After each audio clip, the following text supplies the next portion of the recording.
Yeah, so we are live here on the Calcio Connection podcast. We are connecting with you, Italian football fans from all over the world. Have an awesome panel, and we are waiting on another. Excuse me. Bill D'Aquila is going to join us here in moments. We got a fantastic panel with us, and I want to promote something really cool that my co-host Jerry Mancini is doing. Hopefully, this works here. Share the screen with his tweet. If you guys can read the fine print there, I think this is awesome. Jerry Mancini tweets out today. And he's going to do this. We're making plans on this. We're going to make it happen. He says, I wanted to show my gratitude to those who have been supportive towards the pod and my work. You want to win a free Lazio jersey, follow all of us, Jerry, me, and the show at jmancini8, at Alex Donno, and at CalcioConPod, and retweet this tweet. We're getting a ton of retweets. Thank you, guys. And send your score prediction for the Lazio-Inter game. That'll be after the international break. He says correct responses will enter a draw, and that will be drawn live on the pod to decide the winner. And we're getting responses, all sorts of different scores. A lot of the Laziali are picking Lazio, the Interisti are picking Inter, the neutrals are all over the place, so it should be a good one. Before I introduce Jerry, let me introduce our panelists on this episode. A guy we've been meaning to have on for a long time, and I'm so glad we did. He runs the at Inter Northwest account. Bilal is with us. Bilal, thank you so much, man. I'm glad we could finally connect. I know we've kind of had our wires crossed in the past, so I'm so glad you could make it on. Yeah, it's happy to be here, man. It's been such a fun a show that you have put together. I've been, watching along the banter and the analysis and whatnot. I'm so happy to be here. Thank you for having me on. I appreciate that. And I appreciate the description of the show as well, because we try to have fun. There's a lot of Calcio content out there in English. It's a space that's really growing. And there are a lot of folks that do a fantastic job, whether it's podcasts, YouTube content. There's a lot of good people who do stuff on Spaces now. Like I had a chance this past week to join our buddy Cliff Esmiel on his space and had a great conversation with him. And people do it different ways. Some people are like super professional, super newsy. Some people are just like 100% banter. We try to mix it up. Like we try to have some banter. We also like to try to have some more serious conversations as well. So welcome, Bilal. It's so great to have you. Also want to welcome in. He's becoming a veteran on this pod. He's one of our favorites. There's a reason why we keep bringing this guy back. I enjoy his content. And he's a big Roma supporter. Roma wins over the weekend, so he's happy. Mas Riccio is with us. Mas, welcome back, sir. How are you? I'm fine. How are you guys? Thanks for having me back. I've been waiting. I'm excited to talk with you guys. Yeah, man. It's our pleasure. And then let me introduce the man of the hour. And we're going to be nice to Jerry because it was a tough showing for Lazio over the weekend. 3-0 defeat to Bologna, which also saw Acerbi sent off for some colorful language, red card in the 76th minute. So I'm sure he's been better. Jerry Mancini, how are you, man? I don't get nothing out of this. So I don't give a shit, win or lose, to be honest. At the end of the day. Why? It's on my team. They win, they win. They lose. I don't make anything out of it. Healthy attitude. And seriously, I don't bet on. If I bet on the game, sure, I'd care, but I never bet on my team. I think it's bad. I never bet on my team. It's just bad luck. You know what, man? Yeah, I think it's bad luck, man. I don't know. Maybe some people think differently, but you know what? The other day I woke up at 6:30 to watch the most. I knew that was coming.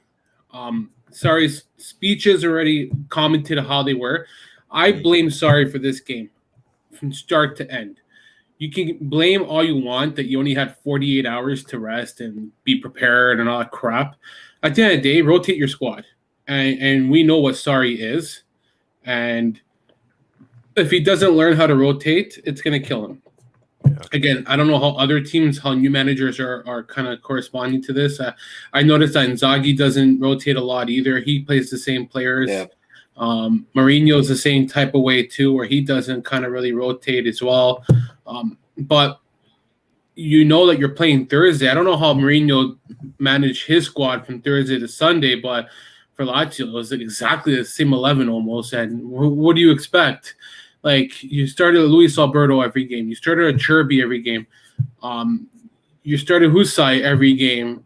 You got guys on the bench who haven't even played a game yet. When Ricci finally made his first start, he's the scapegoat in the loss. Like, he's far beyond the issue on Sunday. What else? Toma Basic. We spent $8 million on this guy. Let's leave him on the bench. Don't let him start. Don't worry. You got Ron Morrow, 18 years old on the bench, who's been impactful. Put him on. Like, don't play the same players game in and game out. That's the issue I'm scared about this Lazio side.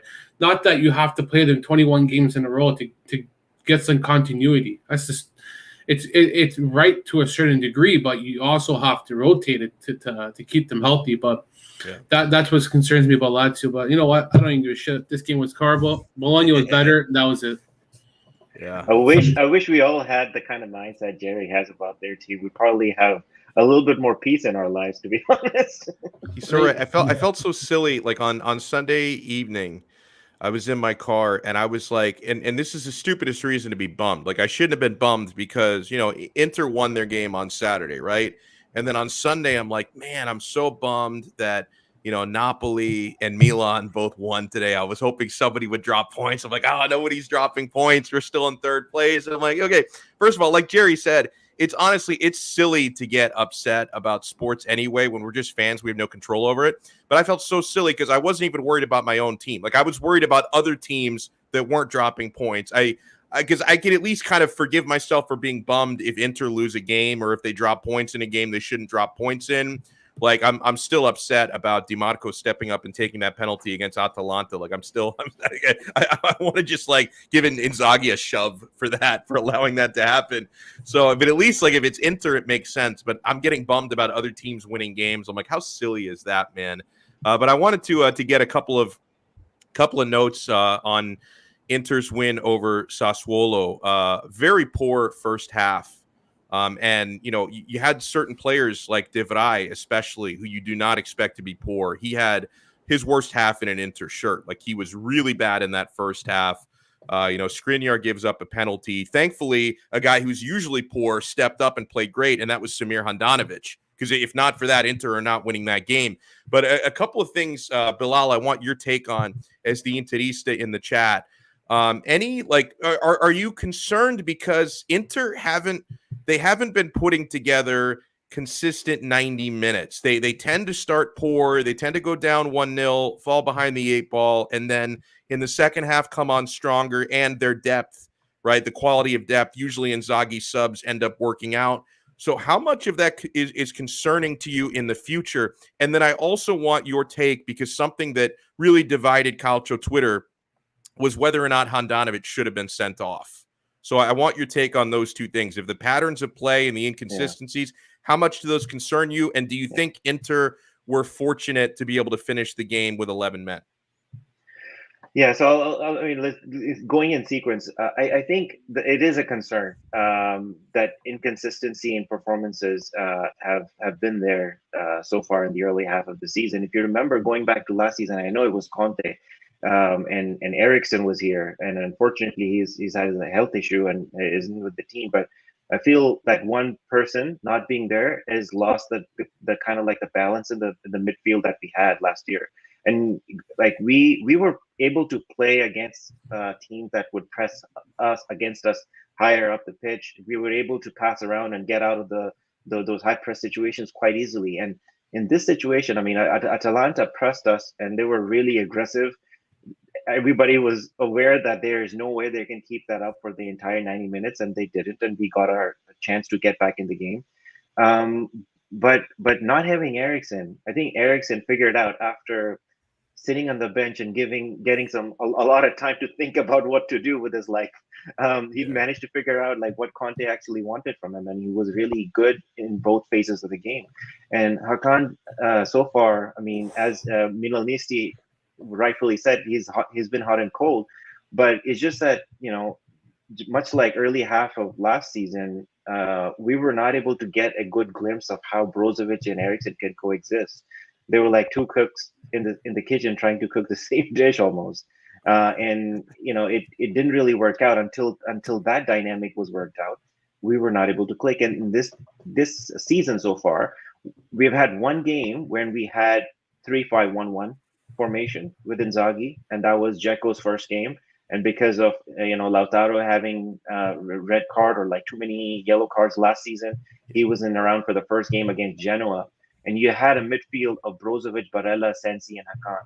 And Hakan was in the natural number 10 spot that he's good at. And in that, he was most effective. And after that, Sensi's been ineffective, and he hasn't been around at all. And so you look to the bench, the guys are Vicino, Gagliardini, and Vidal. When Vidal plays, he doesn't have a 90 minutes in him. But when he plays, he's been really good. So the part of the challenge is you don't have that quality to play to fill the role of an Eriksen in a 3-5-2. And then Sensi, who can actually fill in and help us play the 3-5-1-1, he's been injured and he's not been there. And then Hakan playing out of position, he has been completely, ineffective in that sense. And so that put together with the fact that I think Inzaghi also has been a bit off in his starting lineup predictions or selections. Against Atalanta, I don't think he should have started Hakan. I think he should have started Vicino, and the moment Vicino came on, the game changed. Similarly, against Shakhtar, he started the opposite. He should have actually started Hakan in that game and try to cope with the press much better. And didn't that happen in that game? And we started actually coming alive in the game much later on. It was too late. So he's tinkering with it, and I think he'll figure it out. He just needs the patience and time that we all had given Conte, and he'll figure it out. And he's a smart guy. I like the appointment Inter have made. As far as the Sassuolo game and Handanovic, look, I don't think he made any. I mean, there was incidental contact, but I don't think that contact was deliberate. He was clearly trying to get out of the position. And the fact that VAR also intervened and reviewed it, and they confirmed after looking in slow motion that he had no contact, it's not a penalty. I think it's fine. I think in general, whenever goalkeeper is involved, it's easy to say, hey, he committed a foul, but there was no foul and therefore no red card. Simple as. So I think that part of the game was fairly okay for me, but it's just the lack of character in the first half was just annoying. Yeah, no, and that's, by the way, a great breakdown by you. It's really well said. And, obviously, people can accuse me of being biased, but after, the 100 super slow-mo replays I saw of the Handanovic incident and seeing the way that it was broken down by, a few actual referees, I agree that it was actually right not to send him off. In the moment, I was very concerned that they were going to send him off after reviewing the film. Like, I thought, oh my God, this is it. We're down 1-0 and we're going to be down to 10 men. Our goose is cooked here. But I actually thought that they did get that one right. So I want to ask the non-Interisti in the group. I mean, Jerry, how did you feel about it? Did you think Handanovic should have been sent off? Well, at first I thought it's debatable. I think yes, he should have been sent off, but I finally was not pro Inter, and I get shot by like 20 Interistas thinking like where's the support from Jerry? But like we thought you were one of us, Jerry. I'm not. I'm just neutral, man. I honestly think I see it from both sides. Okay, I see a player who's kind of throwing himself into the goalkeeper, and you kind of see his face go into his arm, but you also see a goalkeeper committing to the ball, and he's already out and making his full challenge. So like you see someone going, his arm's already up. It doesn't matter. Like you've already extended your body up. So anytime, let's be realistic, anytime a player sells a foul, they always go into the body and try to draw the foul, and that's kind of what's happening there. And 9 out of 10 times, it does happen where you're given the foul, like you're rewarded, because when Handanovic attempts for the ball, he makes the attempt, he goes in, and he's already going with his arm full out, and then as a player, you're going to go in and try to get hit now. So I don't know, man. I get where Interistas, no Inter fans gotta say, oh yeah, that's a foul. Yeah, that's a foul. I actually, you know what? I take that back. I had a few Inter fans I see a few actually who said that it was a foul, and they admitted that it was the wrong call. So I respect those people who obliged to that. But when you're a referee, it's 50-50, and I'm surprised they didn't go to VAR on that decision. I'm very surprised because I would have thought. I think at the very least there was a silent check because the referee was clearly listening in his earpiece before, like he was kind of, that thing where he's like telling the players like, hey, calm down, I'm listening, stay away from me for a second. So they did look at it, just they didn't call the referee under the hood. I just think contact's contact. At the end of the day, even how can you say that a player is trying to just go into a goalkeeper? Like, I don't like that answer, because at the end of the day, the goalkeeper is always going to get protected. And I think sometimes goalkeepers in certain situations are too overly protected, where they're just given freebies and they can go out 20 yards out of their freaking box and do whatever the hell they want. And that's kind of the case there. And then for the other goal for Inter, where they did score, that was a foul. That is a clear and obvious foul. Oh yeah, the penalty. Like, I can't. That's a clear. There's no doubt about that one. Yeah. That's a clear and obvious foul. Like, I think the only person who didn't think that was a foul was our guy Michael Lisi, and it was like, bro, it's like, you got to take your Milan bias out of it for 5 seconds. He tried to say that Dzeko stopped his run to wait for contact, and I'm like, bro, that's not even. I watched it 1,000 times. No, sorry. Well, that's what I'm saying. When the contact's contact, at the end of the day, I think both should have been called, because they're both similar. They're both contact at the end of the day. Like, but again, but Jerry, one is inside the box, the other is not. Right. Yeah, I know, but okay, but hold on. If Hadanovic doesn't take him down, he's clear. He goes. Yeah, exactly, and that's where the debate was. Yeah, but did he actually try and take him down though? I mean, no. That's the thing. Like, to me, it was incidental. If he was like, if he was like literally sticking his leg out while diving in the opposite direction or doing something silly like that, I mean, it's obvious he's trying to impede him. But in this case, he's kind of trying to jump out of the way. So for me, it seemed like he was trying to avoid it. So. I think at the end of the day, if Zaniolo is going to be given a foul for fucking Dick Squad, I mean, like, literally Dick Squad, I don't know what is a foul anymore in Serie A. I said that after. That's how I'm going to describe it. If Zaniolo can get a foul for nothing, then I don't know how to interpret calls. So I don't know what consistency is about not the call Serie A from the derby. Yeah. Like, if that's bad, and I'll say, because we didn't talk about the derby now, Mass is here. I'll say why Thing never got the penalty in the first place, Zaniolo, because, and I know it was very close. Because there was two situations, right? There was the Husai, the Husai foul in the box that everyone was complaining about, where you guys that's on the it. counter. Husai, yes. Husai. It's debatable. It would have been a very soft penalty call. And the way I saw it, that the second one that we got, the penalty, it was a really soft makeup call. I really think the ref kind of realized that his side should have been the penalty, and then he kind of made up for it in the later half of the game when Zaniolo got impeded again. I think neither should have been a penalty shot. They're both incredibly soft fouls. And in the case of the Husai foul, where they're all looking for a call, he wasn't even facing net goal. He didn't really have an opportunity on net there. He was just getting the ball towards him with his back on goal. So it's not like he was like kind of like getting fouled in the middle of a scoring opportunity or something. And the second one was incredibly soft. So I don't know. It seemed like a makeup call to me, but both would have been incredibly soft to call. The first one was called back because it was an offside. The play was in an offside position.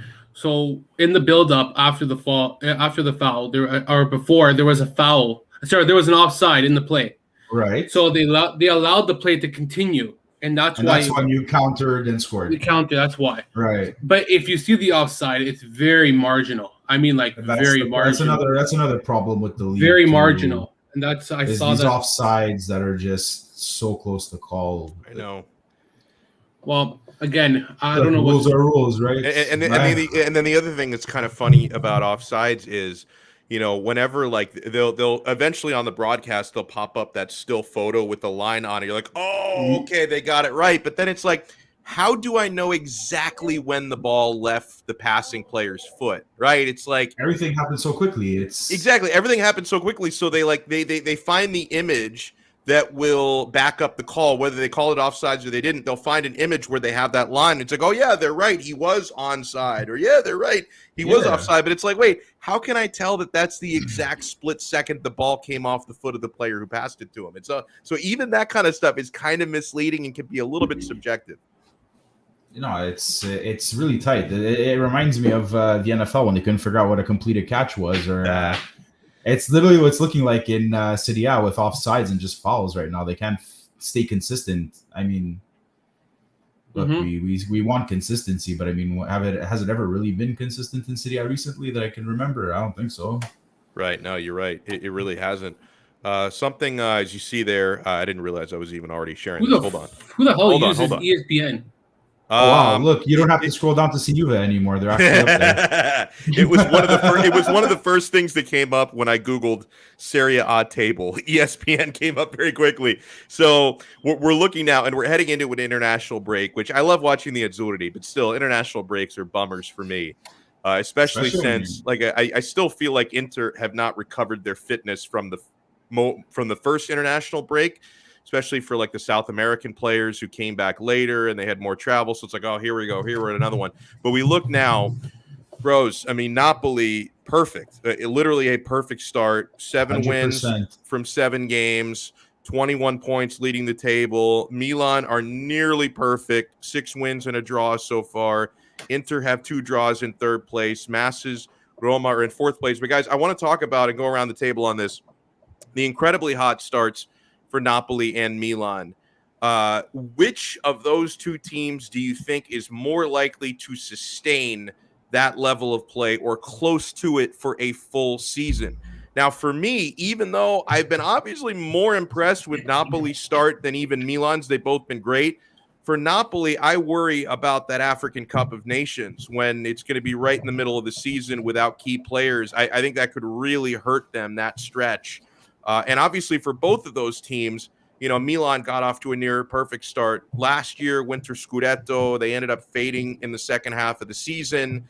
Napoli are coached by Luciano Spalletti. I've seen him have winter blackouts before, regardless of what international tournaments guys might be playing in. So, I mean, Jerry, I'll start with you, and then we'll go to Mass and to Bilal. Napoli and Milan, obviously both, at least so far, both Scudetto contenders this season. And, I think especially Napoli, have the squad, if they can stay healthy, that they look to me like they're good enough to win a Scudetto, and Milan are playing so well, it's hard to argue. Jerry, between those 2 teams, which of those do you think is more likely to stay on top or near top of the table for a full season? I'm going to go with Milan because there's continuity there.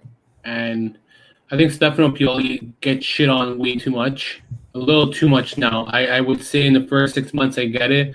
He had the history of being a choke, basically, where he is good at relieving, comes in, does the job, but long term he can't sustain it.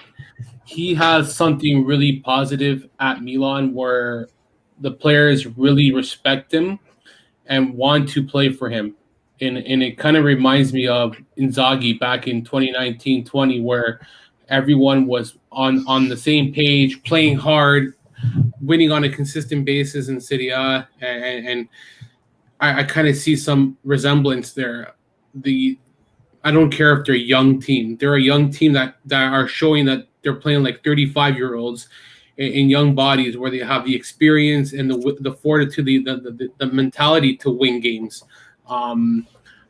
Diaz, what a player! I feel they're gonna lose out on Diaz, unfortunately, because I don't think they have a lot of pull to keep him long term. I think he's just short term for loan.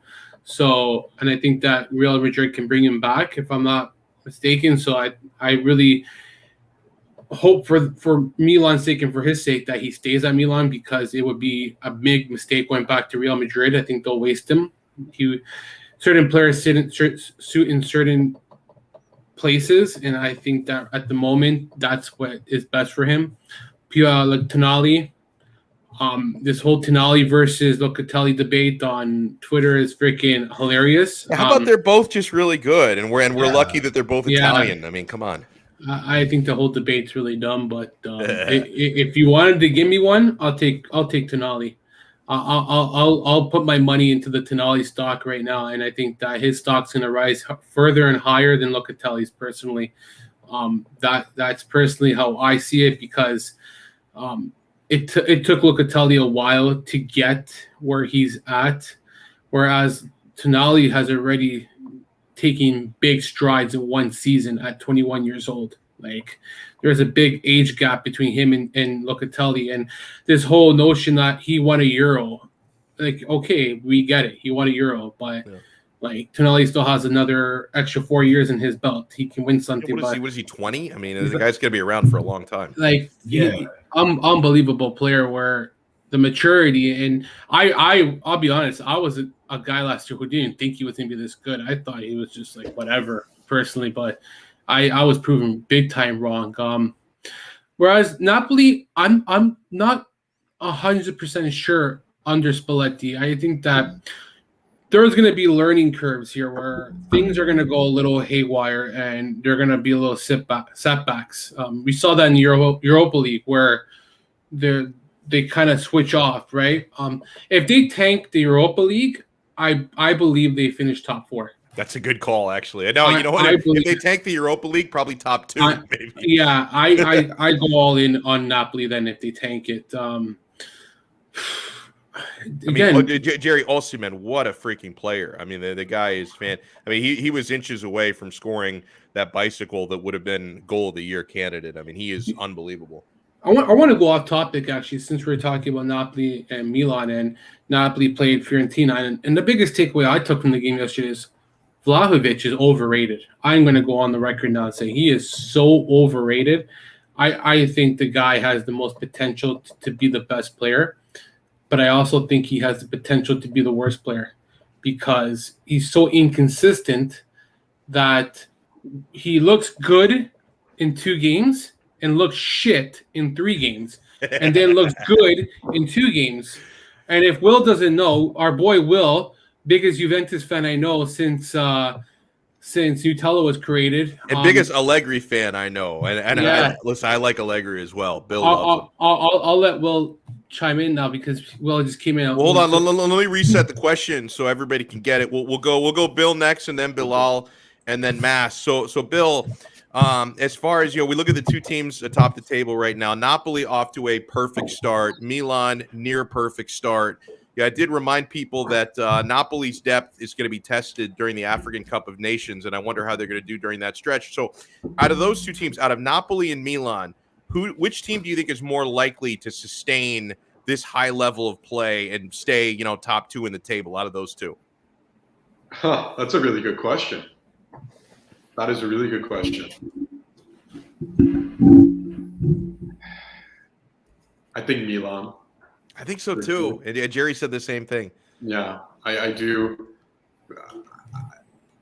I think Pioli, his pragmatism will play like a big role in keeping them afloat. I think really the key components of the team, they're not going to be as impacted as much as Napoli will be. Because, I mean, the Osimhen loss potentially in Koulibaly, those are the 2 best players on the club. So, I mean, losing them, and then you have the Spalletti wild card. Like, when does he fucking freak out? Because eventually he's going to go crazy. And it's going to have something to do with Insigne. Like, guaranteed. It's going to be a Spalletti-Insigne clash at some point. It's going to be like Totti part 2, basically. Yeah. But except Insigne is going to play this role. So, and then you have the whole owner component that ADL is like a little bit doozy bots. So, it's just a matter of time. But, a full team, like having everyone at their disposal, Napoli is the far superior club. But I just think Milan will handle the African Cup a lot better. And I mean, Sandro Tonali, I know there were some questions. Everybody was freaking out about the midfield during the African Cup. I mean, Tonali is just awesome. Like this first 6 or 7 games, like the kid is looking really, really good. And I think this is a good lesson to everyone. And this kind of goes back to what I said about Juventus in the previous pod. Don't come to conclusions with really small sample sizes. Give it a little bit of time. Like let it breathe like a good glass of wine, and you're gonna have a very good result. I like it. You mean You mean I can't watch a 10-minute clip and make a judgment on his whole career? Come on. It's kind of wild that you have people who are in the media, for example, that are big Milan fans, and they were ready like to cast it aside, and it's kind of like, didn't you like learn your lesson with Locatelli? Like this is the same exact thing, like playing out again. Like you gave up on him. I'm glad you did because he's looking fucking fantastic for Juventus. So please give up on Tonali too. We'll take him because we need help in the midfield. So, yeah. Don't forget Pisa. That's right. What do you think, Bilal, about Napoli or Milan? Who do you think is going to do a better job sustaining their high level of play? It's one of those questions, Alex, that I know it's going to come bite me later on. But I think I agree with everyone here. I also think Milan, and the reason is simple. Like they've added some depth in the offseason, and their issue really last year was depth, and the same group of guys playing over and over again. I guess in the end, kind of lost some steam at the tail end of the season. And this year, they added the likes of Junior Messias. He's a decent player off the bench. He could potentially have an impact for them. They added Giroud, who can make sure that Ibra stays a bit more fresh later down the stretch. And the most impressive thing under Pioli, I think he found some secret sauce in Fiorentina when he was the manager there, and he had to deal with the whole unfortunate David Astori thing. Yeah. I think he found a way to connect with the team, and he's taken that along with the presence of Ibra in the locker room and really built something really strong at Milan. And even last year, Milan, lost really important players due to injury or whatever have you. It was just next man up and keep performing, and they kept getting results and churning out wins. Napoli, like you mentioned, Spalletti, we know the January slump that he usually had consistently with Inter as well, painfully. And with them, you look at their depth. I mean, Rahmani is good, but they have Juan Jesus. I mean, really? When Koulibaly goes on AFCON duty and Gisa does the same, and Fauzi Ghulam is also going to be gone during that time. And so their depth, while it is strong now, well, the depth will be gone as well during AFCON. But the thing for them is they're playing Bologna, Salernitana, and Venezia during AFCON. That is good timing. Wow. It doesn't get much more better than that. So if AFCON is the concern that they will drop off, I don't think if they will. Great point. I think they'll be perfectly fine during that stretch. For them, it will be more about consistency and how Spalletti rotates the squad and how he keeps everybody motivated, and whether he can, as you mentioned, not piss off Insigne, the cup captain, down the stretch and cause some locker room drama. So and that's also a very important one, because as the Italian media reminded us 10,000 times during the transfer window, he is in the final year of his contract. So obviously it's extra delicate to make sure that he's happy, because I know Napoli would love to re-sign him, whether it's at his terms or theirs. Like, I'm sure they would love to get that done. And Mass, let me give you the last word on that question of the day: Milan or Napoli? I mean, something's going to regress with Napoli, I think, down the stretch. We're looking at a pace that's like equivalent to the Arsenal's Invincibles at 100% this early in the season. You know what I mean? Mm-hmm. Keep in mind also Spalletti. I mean, I've had my my reservations about Luciano Spalletti. So, no, honestly, I think Milan is more likely to sustain it. Also, especially like you mentioned, the AFCON Cup. Milan has the depth to maybe kind of overcome the key pieces that they will be missing in that stretch. I also see them maybe kind of slowing down as well, depending how far they make it in Champions League, because that's the stretch the squad into during AFCON. Napoli loses a lot more major key pieces, and they don't really have the depth to kind of overcome that. So let's say, like Bilal had mentioned, their schedule, I mean, assuming players are leaving a couple of days early, like June 6th, they're playing Juventus, assuming Juventus kind of finds their way. Yeah, they're finding it, Yeah, Sampdoria, Bologna, Salernitana. So, I mean, they would have to kind of overcome Juventus. I see Sampdoria probably giving them a bit of a hard time, maybe, especially if they're missing. I had no idea Ghulam was leaving. I had a question mark next to him in my notes here because I wasn't sure if he got the call up for Algeria. But, so you lose Koulibaly, Ghulam. Let's assume Anguissa, Unas, and Osimhen. I don't think Napoli is going to be able to overcome those key pieces missing, especially that a lot of them play a big role on the team. So I think Milan has a better chance of sustaining their current form further down the stretch. I don't see Napoli doing it. They don't have the depth. And then barring that Spalletti doesn't blow up the locker room while picking a fight with Insigne, so you never know. So I've asked this question before. Go ahead. Are the clubs obligated to release these players? Do they have to?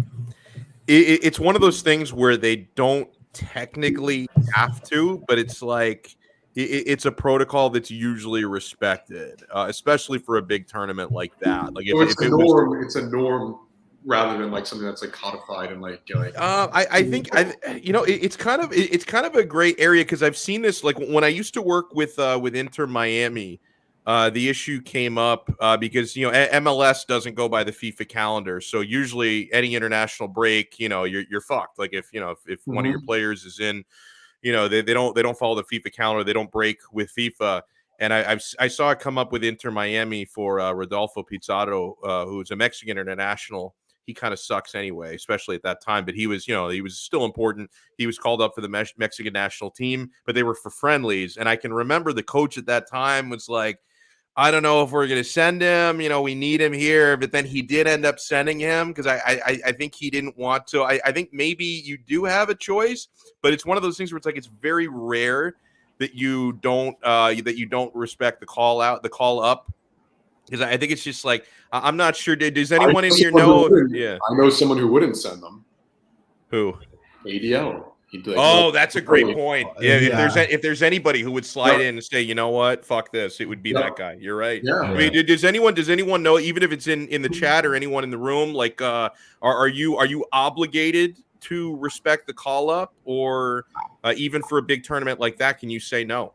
I vaguely remember a situation where a team didn't send someone who got a call up, but I think the team has the choice. But it's one of those situations where you don't want to upset your players who finally get a chance to represent their national team. Yeah. Especially if they play a key role on your squad. So it's one of those touchy things, I think. It's like you have the choice, but do you really want to do that to your players to not send them to go play for their national team when they have the opportunity, right? Yeah. But Napoli's situation, you named off all these players. And like you said, these are very key roles in her. Key players, 100%. Yeah. So maybe he's like, you know what? 3 are going to go. You're going to draw straws. Yeah. I can. He's a very eccentric dude, so it is possible. I think you're obligated to keep them back if they're hurt. Like, that's for sure. I think that's what it is. If they're healthy, I think it's up to them. But if you know that they need to step back because their obligation is their club first, and contract probably has details says yada yada yada. If player ABC is hurt or something or has something and said stay back, they stay back. But like Lucky Immobile, I'm pretty sure he would love to play Wednesday, but he's already training right now in the gym. He's trying to get back for Lazio because that's what it. At the end of the day, as a player, I know you want to play for your country, but who pays you? The club pays you. Mm-hmm. I think people forget that. Just like you're paid as a company, where they're not going to send you out to go to a bigger company for the day just to be represented for something else. When you're obligating, you're tied to it, your first company. So like at the end of the day, Immobile is going to stay back because that's where he has to stay. I think Iturbi should stay back because he's been shit too this season, but that's beyond the fucking argument we're talking about. But again, contracts, stipulation. I agree with Will. You're going to get guys like ADL who will speak up and say, screw you, FIGC, and the rest of the idiots.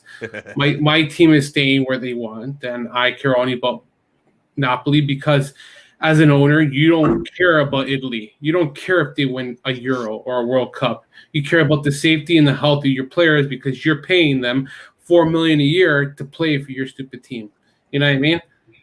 Like that's as an owner, you don't care about, oh look, we won a Euro in the summer. In the summertime, they don't care as much, but they still do care because, God forbid, you get to a situation like Zaniolo where the poor guy, Eriksson, like these guys didn't even get hurt playing a league match.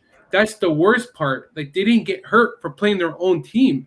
They got hurt for playing in the World Cup, Euro Cup. Like, that's as an owner, that's so devastating because, like, you're thinking, oh, I invested so heavily in this player. I have the one of the best players in the world, and all of a sudden, he's no longer the best player. So what do I do? Right? So I know people are gonna say, oh, you have insurance, there's blah blah blah. And no, man. At the end of the day, you still gotta pay these players. You're obligated to a contract, and you get the shit end of the stick, right? And also, like, the insurance may cover the wages, but it doesn't replace the player because with Inter got insurance for Eriksson, they go out and spend the money on Hakan Çalhanoğlu. It's not like you're getting, a like for like. Signed the plug. Yeah, exactly. Yeah. They signed a big plug over there. I thought Inzaghi was going to change him around, but I was wrong about that one. My God, I forgot how bad he was with Milan. I mean, I would say hold off on that. I mean, it's only 7 games into the season. It's not. I mean, I'm not saying he's going to magically turn it around. But things can change, and give the guy a full season and see what he does. The first game, everybody was singing his praises. Oh, what a genius! They got him on a free transfer. And now, me, and me, me. I was like, oh my God, this guy can do it. But then I forget. Debuts are always good for every player because you got the adrenaline, you got the emotion, you're ready to go. And then everything comes back to life, man. Yeah, the best are either debuts with a new club or when you face your former club. Yeah, those are usually so. Like I'm hope now. If there's one guy who could find a way to suck against his former team, it probably would be Hakan. But I'm hoping he steps up in the derbies this year. I'm hoping. So I wanted to get thoughts from Mass. Hold on. I want to go ahead because Will came in late, and I wanted to ask him and even Mass and Bilal. Okay, so I just read a report right now. Sorry, Nikos, whatever the heck his name, the guy who does reporting for Nikos Skira. Yeah, that guy. I don't trust that guy. But anyways, I don't trust half of them. He's pretty good, man. He's one of the better transfer reporters. Yeah, well, he's one of the better ones who got the news from the better one, who got the news from the better one, right? Yeah, fair. That's true though. None of these guys are the original source. It's probably some guy in freaking Egypt or something. But I heard Fabrizio Romano though is really good. Hey, don't get Jerry going. You're gonna get Jerry going. Comes in late to stir the pot. I'm blocked by him, man. I had to make a burner account just to see what he's tweeting out, man. My burner account got blocked by Digby. I called them out again. Oh my god! That's one guy I'll never be nice to because his takes are so bad. But I say it in a nice way when I call him out. Now, not before. Before was bad. And by before you mean like 2 days ago, but you've turned over a new leaf in the last 48 hours. You definitely have some interesting opinions. Let's put it that way. Well, against Betsy, I think he was saying that. He's like, oh, Moise King was our worst player. And I'm like, what? Your worst player? Or no, he was our best player. But meanwhile, he's by far the worst player. And I saw all the comments and just some of his takes. I was just like, this guy, I don't know if he just does it to get people onto him so he gets some like publicity or something. Smug. Yeah, like. I vividly remember him appearing on Calcioland. And this is, I think, prior to Buffon coming back. So this is a while ago. And he's like, yeah. Mattia Peran, he's going to replace Wojtek Szczesny and be Juventus' starting goalkeeper. I'm just like that is a take and a half, and that's a take not hand out. So apparently, Juve are in talks for Dusan Vlahovic. I was just reading right now, and it would be It's a similar deal to how. It's a similar. Jerry, hold that thought for a second, because I will say, you remember how earlier you said you were watching Vlahovic the other day, and he looked very overrated to you. Yeah, I think he's tanking it to lower that price for Juventus. If I can get my tinfoil hat on here, I think he's tanking it so Juve can get the discount. So, I haven't been impressed with him this season. I think that he's been pretty mediocre, very disappointing, very inconsistent. Yesterday, dropped the shell bomb, like big bad disappointment. I'm just curious to see if maybe he isn't as good as we expect him to be, or what Alex said is that he's tanking it to drop the value, and that would be sad. And I want to know what you guys think, because I thought last year he was a great player. His work ethic. I still think he's a great player. I don't want to jump the gun, but I'm not impressed with how he started the year.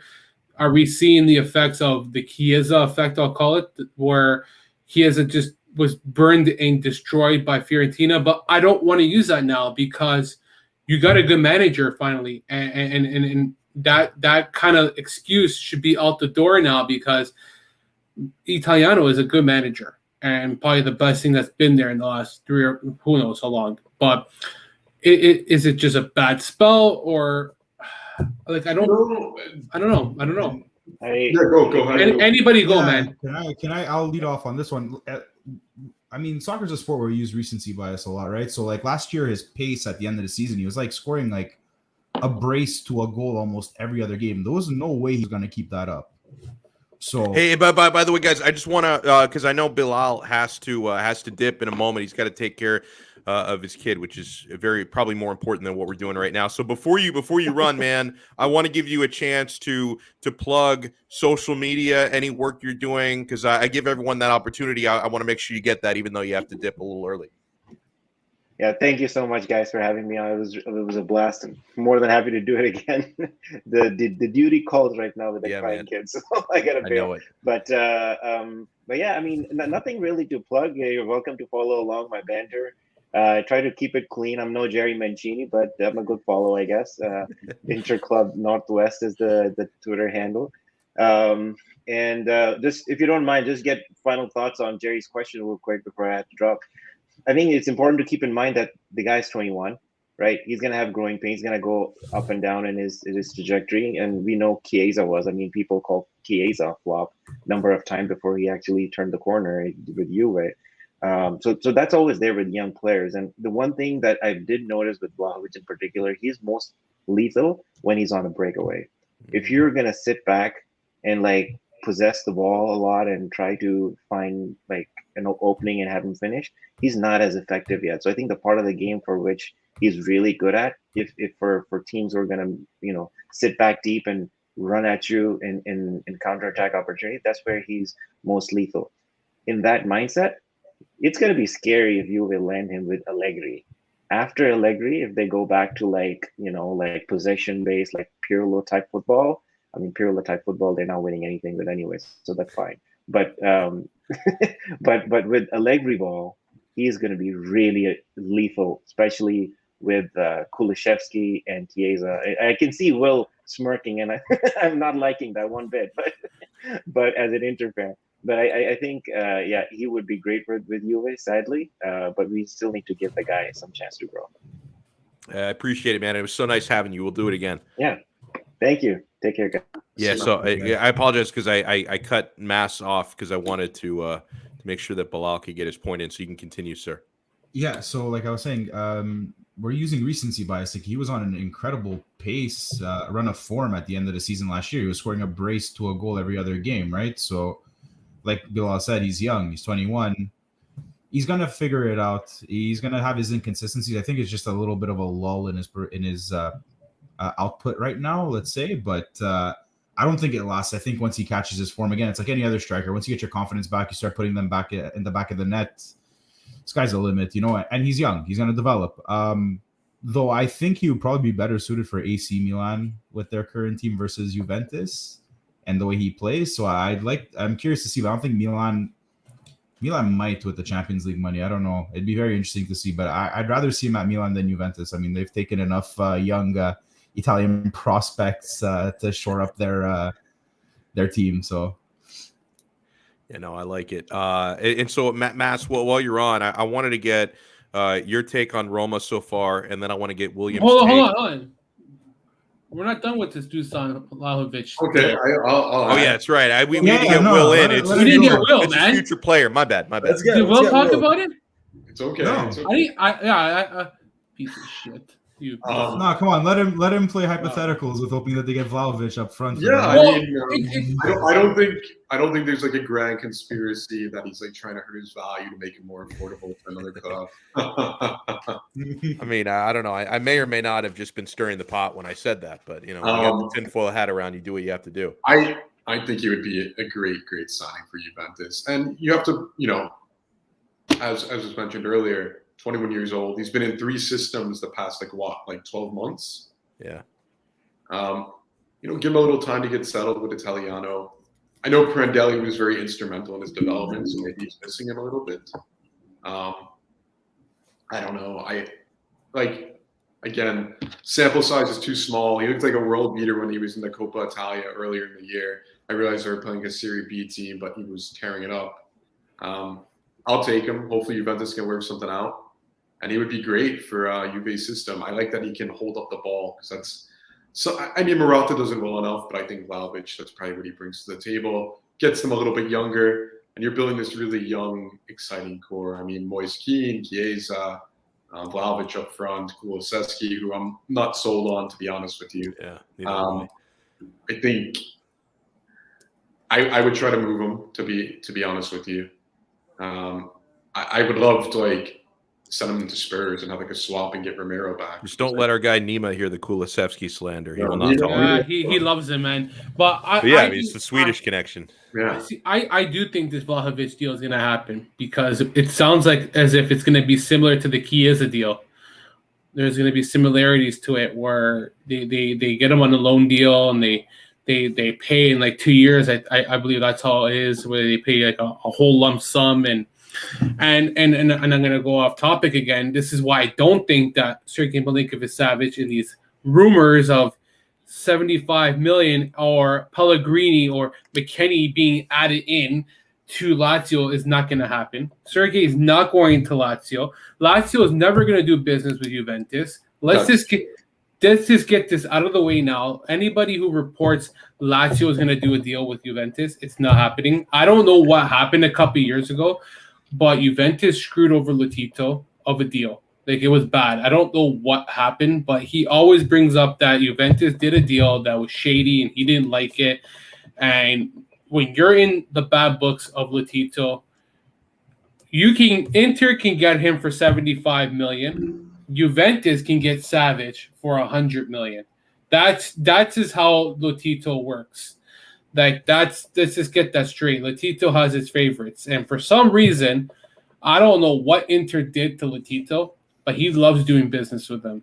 Which is weird because after the Inzaghi thing, I thought never. Yeah, even after De Vrij a couple years ago, which wasn't doing business, that was a free, but I thought never again. I got roasted on Twitter because I said that they would never, ever do business together. Jerry, so I have a question to you. I'm surprised. Yeah, I have a question for you, actually. So Savic is what? How old is he now? He is, I want to say 26 or I want to say 26. Okay. So I'll check. My question to you is: you have a 26-year-old. He signed for what? 3 more years? More. I think 24, 25. Yeah, he just extended his contract. He is 26. Yeah. Wow. What do you want Lazio to accomplish the next couple seasons? You want to go back to the Champions League? You want them to win another Coppa Italia? Treble. I want stability, and I want something to build around this team. I'll tell you why Sergej Milinkovic-Savic would not be sold. Okay. First off, and it's a lame excuse, he bought a house in Rome, and I think that's very important as a player because you're settled in. You live in that area. You got family. You're really bought into the city. I think that when players have to play with a team, they need to be comfortable where they live because they're there for, I would say, 80% of the season. It doesn't matter if you're traveling to Bologna. You're coming back home in 2 hours. Everything's within distance. It's not like in North America where you got to fly out, get a freaking plane, charter, all that crap. So, and I've had people, Inter fans specifically too, who have messaged me and say that they live on his street and they know that he loves the city of Rome. 2, he's actually never requested to leave this team through bad and through good. Okay, He's always stuck by them. He's gone on the record saying he loves his team. He already said that when the summer comes, I will see what is at stake. I think that he's already said that he wants to become a leader of this club. Like, he wants to take on a bigger role. Thirdly, before they do sell Savage, the guy who sold first, and I can see maybe this is one player who I wouldn't be surprised if he goes to Juventus, if the price is right, Luis Alberto. I can see Luis Alberto going to Juventus. I think that's the guy who Juventus should go after, not Savage, because, and I know people are going to say, well, he can't play defensively. They don't need a guy who can play defensively, okay? They need a guy who can create something and get something out of their asses and freaking go. You know what I mean? That's the guy who you need, not Savage. When I see Savage, that's not who you need at Juventus. You need Luis Alberto. You need a guy who can get the ball to Morata. Like, that Morata-Alberto link-up would be really good. It would be similar to Immobile, because Immobile, in a way, plays the same way, where they play off the run, they play off the player, they make the runs, they get in behind the defense, they play for the pass.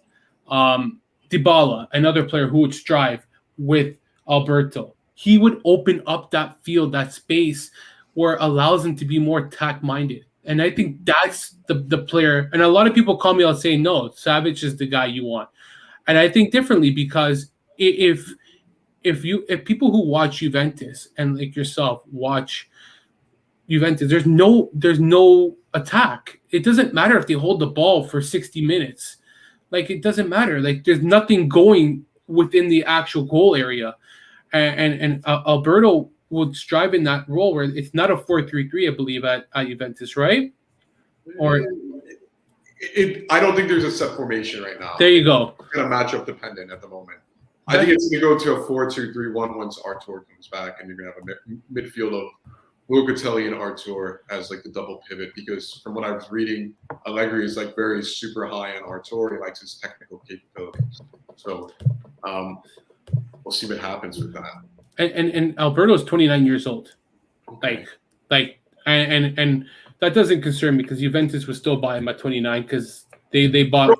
I don't see where Alberto fits in that formation, because he would play behind the striker, and he's not unseating Dybala. Yeah, great point. But you don't think that Dybala plays up front, or he comes in, Alberto. Hold on, he comes in too. You play two strikers up front. That's a possibility. But again, I'm just talking shit out of my ass. Or you sell Dybala, and Alberto comes. But hold on, Alberto is not the solution. But he comes in for the midfield. You sell Dybala, and you can get a second player on top of that. Like, I'm just saying, man, playing devil's advocate here. Like, yeah. I mean, Dybala's my boy, so I'm not interested. I don't. So I have a lot of theories how I would line up Juventus, and I've mentioned this before. I don't know if it was in the podcast or space, but 4-2-3-1, Sandro, Chiellini / Delict, Bonucci, Quadrado, Locatelli, Artur on the wings. I would actually have Morata as your left winger and kind of have him play that Mandzukic role. I would have Dybala behind the striker, and I would have,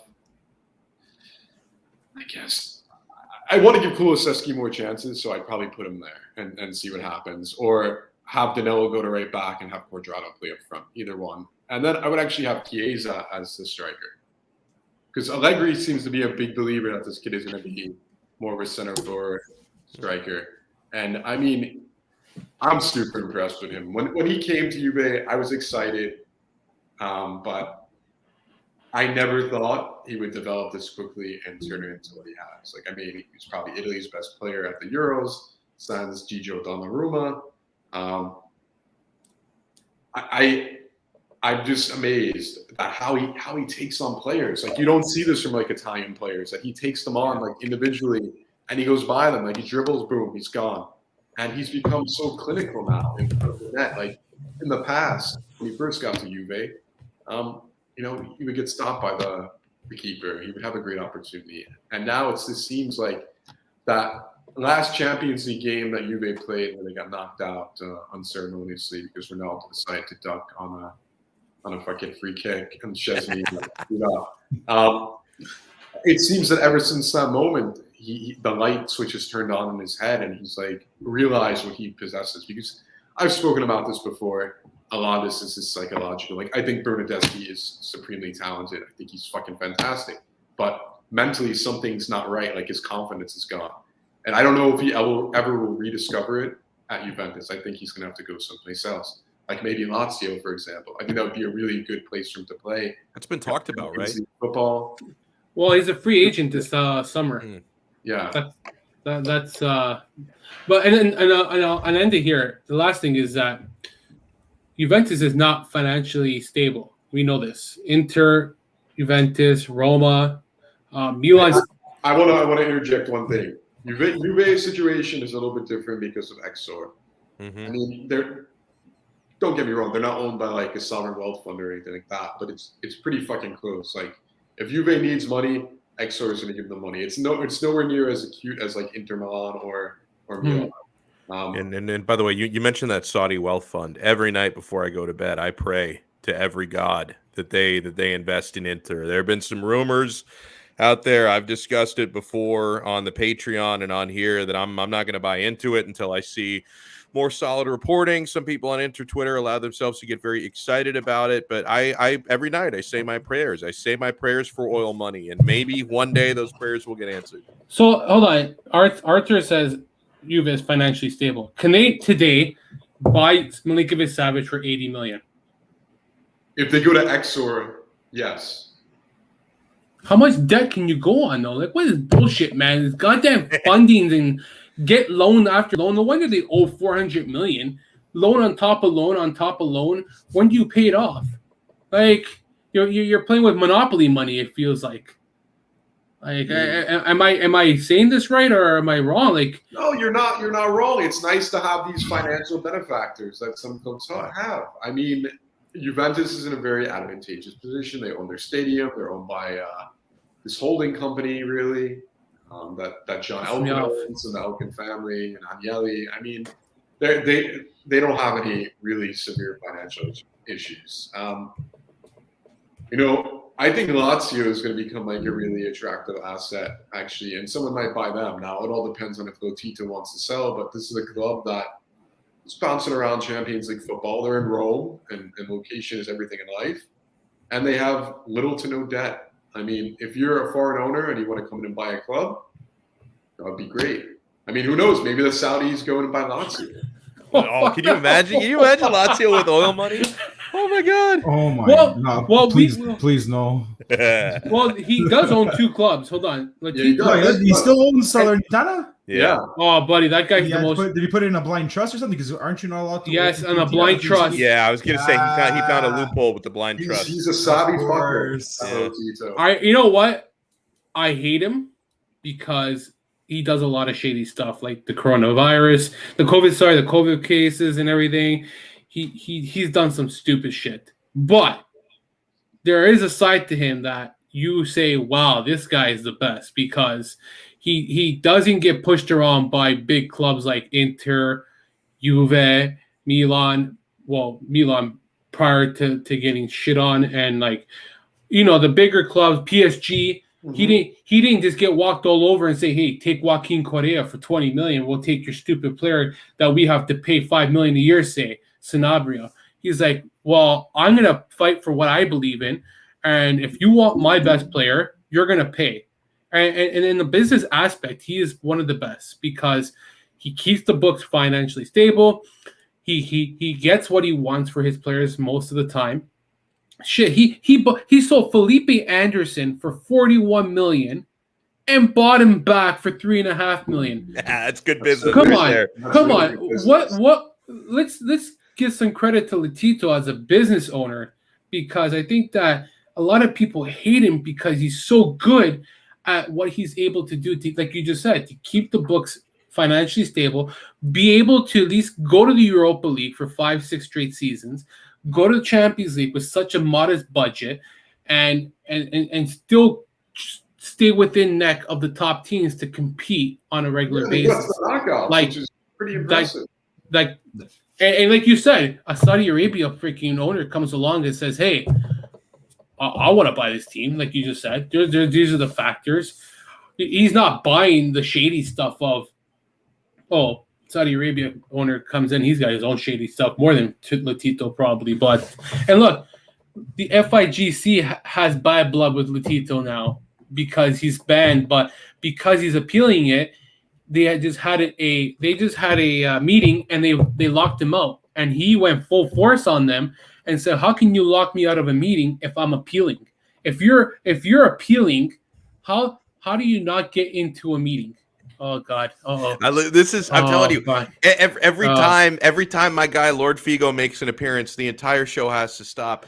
He might be my single favorite Twitter account. This dude is a fucking legend, and he will remind me anytime things aren't looking that great for Inter for whatever reasons. It is our Scudetto, yes sir, number 19. Napoli and Milan can't go all the way. Jerry, the cereal milk will keep Scudetto warm. You know what, man? I'm happy if Milan, Napoli, or Inter win the Scudetto. As long as it's not, no offense, Will, as long as it's not Juventus, I'm happy. Or Roma. Those are go in, so it's okay. Honestly, Jerry, I think it was a couple of years back. I think, wasn't it like Lazio that could have possibly overtaken Juve for the Scudetto? And I was like, you know what? It was the COVID. I want Juve to win the Scudetto. I'm like, I don't care how much I hate Juve. Yeah, exactly. Like, I'd rather they win a Scudetto over Lazio. 100%. I agree with you. I would be the same way. Lesser of evils. Yeah. The only time I break that rule because I despise Juventus more than Milan. So but you know what? It's really tough, man, because I'd like to say that I'd rather Milan win a Scudetto than Juventus, but at the same time, Milan Twitter annoys me more than Juventus Twitter. And it's like I've got to see these people's tweets if Milan win a Scudetto, I've got to see their tweets every day, which is probably the same way they feel about Inter after Inter won a Scudetto. I get it. The feeling is mutual. So I don't know, man. It's like I don't really want either one to happen, but I don't want Milan Twitter to be happy. Well, I get it though, because Inter and Milan, I mean, they have a rivalry, but it's not that big. I realize they play in the derby against each other. Well, it's weird because it's not mutual the same way, because most Interisti would say they hate Juve the most. Yeah. But from what I can gather, most Milanisti say they hate Inter the most. So it's not like it's not, and it has a lot to do with some of the olden time matchups and of course Calciopoli. So I think there's more hard feelings there. So most Interisti would say Juve is the most hated team, and maybe I'm wrong, but I find most Milanisti would say Inter even over Juventus. Well, the rivalry between AC Milan and Inter basically stems from a philosophical standpoint, right? It was like Inter Milan wanted to be international, while AC Milan wanted to be more homegrown. But that happened, like 1908. Exactly. So it's I feel like over time it's kind of like lost its importance in terms of a derby. I feel like Inter Juve is more of a bigger deal than Inter AC Milan. Like, I think I was discussing with some friends on Saturday night when I think it was Nesta went to AC, right? He was saying like some guys were having dinner with Inter players. You would never see that happen with Lazio and Roma players. That's a good point. Yeah. It was weird to him because he came from Lazio, right? So it's like you would never see that at Lazio. So I don't think the importance is as heavy because of how far back that rivalry goes. So over time, it's kind of lost its luster. So it'd be weird. I guess, Donno, for you, it would be more seeing. We'd rather probably see AC Milan win a Scudetto instead of Juventus if you had to pick a lesser if I had to pick, I would go with that. But at the same time, like, you don't want it to happen either. But no, I don't want either of them to happen. Like, in fact, the list of teams I'm okay with seeing win a Scudetto is very short. Lazio is probably at the top of that list, and part of it is because Jerry's a cool dude. But Lazio are at the top of that list. For the most part, I would be okay with Napoli winning one, but there's two problems with that. There's two problems with it. Number one, Azzurri fan Phil. Oh my god. He and Sansone. I would never for years. I would never hear the end of it. And then the other part of it is, and most of us, I don't think Jerry can relate to this, but I know Mass and Will can. The amount of like soapboxing that's going to happen from Napoli supporters about how, you see this, you didn't want us in the Super League. Right, we look at our we win the balance sheet Scudetto every year. Now we have a real Scudetto. The whole thing about how we want it the right way. We're gonna have to endure a lot of that. Like for the teams that actually spend money and go into debt, you're gonna have to hear Napoli bragging about that. They'd have the moral high horse. They'd be shouting from the mountaintops. Who did this with balanced books? Yeah, they've got all their winter championships too. The past couple years. No, it would be the worst. I'd never be able to hear the end of it from Gianni, even though he's got a split allegiances between Napoli and Roma. He'd lose his mind. Yep, he would. But I think there's really one significant derby in Serie A. It's the Rome derby. I'm sorry. I just think 100%. That not because I'm a Laziale and he's a Romanisti. The build up, they build it up like it's already a week ahead where you see the hatred between Lazio fans and Roma fans. It's all on. Like Totti said. The derby is worth more. It feels it's worth more than a Scudetto in a way where you don't want to lose. Yeah, because it's two teams that never win Scudetti. So yeah, that pretty much. That's true. That's a good point. But when you go to a Milan versus or you watch on TV Inter versus Milan, you don't. It's not very loud and hostile. You know what I mean? There's no. That's how I see it on TV. A couple of things there. They always some of the best tifos you will ever see are from the Curva Nord or Curva Sud, depending on who's hosting it. And I will remind you guys, the only derby in Europe that features two teams who have both won Champions League is in Milan. So there's extra historical significance there. Yeah, but the hatred's not there. I find, man. Like there's the history of who was founded first. Roma says they were founded first, even though Lazio said they were founded in 1900 or 1903. Mm-hmm. There's the whole history there where, we are the true team of Rome. Roma says they're the true team of Rome, and there's always bad blood. Like go read the incidents. You see it on the field with the players. Yeah, you see it. You don't see it with Inter and Milan. Yeah, like Radu. Go look at the top 5 Radu moments where he actually the time you saw with Inter and Milan. Unfortunately, one of these guys is in England now, but Ibra and Lukaku last year. That was fucking lit. I think that was the most hostile it's ever been, though. In a long time. And it was so there's a lot more bad blood between Rome and Lazio than I feel like than Inter and AC. It's just that. You don't see that intensity. Like the minute the schedule goes up, we know when the derby's up, everyone's talking about the Roma derby. Yeah, everyone's talking about the Rome derby. We're all waiting for that. That date is circled on calendars the minute the schedule gets released.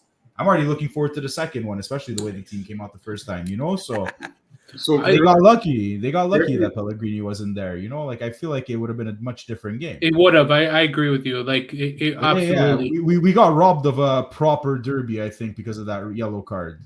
Correct me if I'm wrong, and you guys can answer this, but from what I've read, Roma is a team of Rome proper, like city center and that area, and Lazio is kind of like North Rome and the suburbs. Is that accurate? Like the Lazio region, yeah. I think. I mean, it's kind of like a class component as well. The Lazio fans are a little bit more affluent, and the Roma fans are more working class. Is that accurate as well? I think it's the opposite. I think it's the opposite. Yeah, Lazio is the working class. The working class. Okay. And Roma is more the high end class. Yeah. Okay. Yeah. But Roma prides themselves in kind of bringing up Roman-born players to their ranks too. Like with Pellegrini, we extended him. We had Totti, De Rossi. We've had Florenzi. Yeah. Kind of a shame how that kind of turned out, but he was good. His knees, unfortunately, his injuries kind of like anyone else, right? Who goes through 2 ACL injuries. So, I mean, let's see what Zaniolo. Here's a stat. This just tells you how much the two sides hate each other, even doing business. Pedro, who got transferred, who went to Lazio. Full celebration. I would have tossed a water bottle at him if I was in the curva. The absolute first off, like the one transfer between Roma and Lazio in God knows how long. Yeah, and then since 1981. Wow. The guy has and the guy has the absolute balls to celebrate the way he did when he scored. Insane. Yeah, well, it's something Cristiano would do and has done. Oh, 100%. If he was wearing an Inter jersey, he would have done the same thing to Juve, right? If he would have been the other way around. Well, he celebrated. I think when he was with Juve, he definitely celebrated against Real Madrid. I think he did against Manchester United as well. So it's like, dude, that guy, he only cares about one person. He's a mercenary. It's his ego. He feeds himself. Narcissist. I mean, it's unfortunate that Juve are probably not going to face Man United because they're not going to. I would love it. But like 1981 was the last time. Sorry, Ivano corrected us there about the. I wrote a piece about the whole derby history. I wrote it like a year ago, but I wouldn't remember. But again, a deal since 1981 where a Roma player or Lazio went to a direct competitor.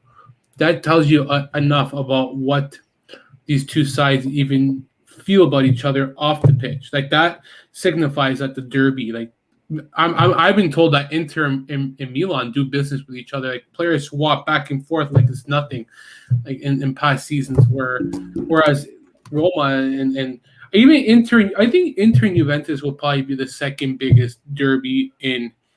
Yeah, it's not technically a derby, but they call it one. But I mean, it's big and it gets pretty heated, man. Because there have been a lot of contentious games over the years. I think it's heated because they're so competitive.